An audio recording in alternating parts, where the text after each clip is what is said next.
गर्मियों का सीज़न हो और दोपहर के वक्त फ्रिज से निकला हुआ ठंडा ठार लाल सुर्ख तरबूज सामने आ जाए तो यकीनन मुंह में पानी आ जाता है।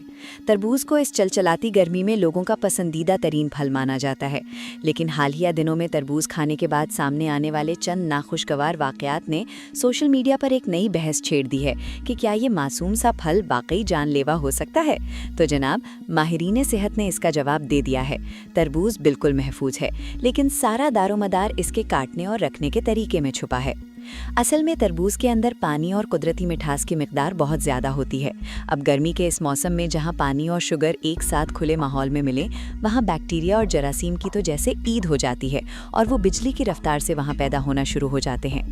अगर कटा हुआ तरबूज ज़्यादा देर तक बाहर धूप या खुले माहौल में रखा रहे तो ये जहर कातिल बन सकता है, ख़ास तौर पर बच्चों और उन लोगों के लिए जिनकी क़ुव्वत मुदाफ़ियत कमज़ोर है।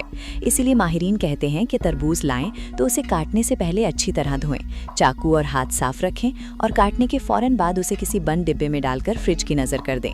बाजार में घंटों से कटे हुए और मक्खियों की जर में रहने वाले तरबूज को तो बिल्कुल दूर से ही बाय बाय कह दें। एक और सवाल, क्या तरबूज के कज़न यानी खरबूजा और गर्मा भी कटने के बाद फ्रिज में रखे जा सकते हैं? तो जनाब, रिसर्च ये बताती है कि बिल्कुल रखे जा सकते हैं, बल्कि इनके साथ भी यही सुलूक होना चाहिए। खरबूजे और गर्मे के छिलके पर सैल्मोनेला नामी बैक्टीरिया के पाए जाने का खतरा तरबूज से भी ज़्यादा होता है, क्योंकि इनका छिलका खुरदुरा होता है, जहाँ मिट्टी और जरासीम आसानी से फंस जाते हैं। इसीलिए रिसर्च के मुताबिक खरबूजा हो या गर्मा, इन्हें भी काटने से पहले अच्छी तरह धोएं और कटने के बाद खुले माहौल में छोड़ने के बजाय फ़ौरन एयरटाइट डिब्बे में बंद करके फ्रिज में रख दें।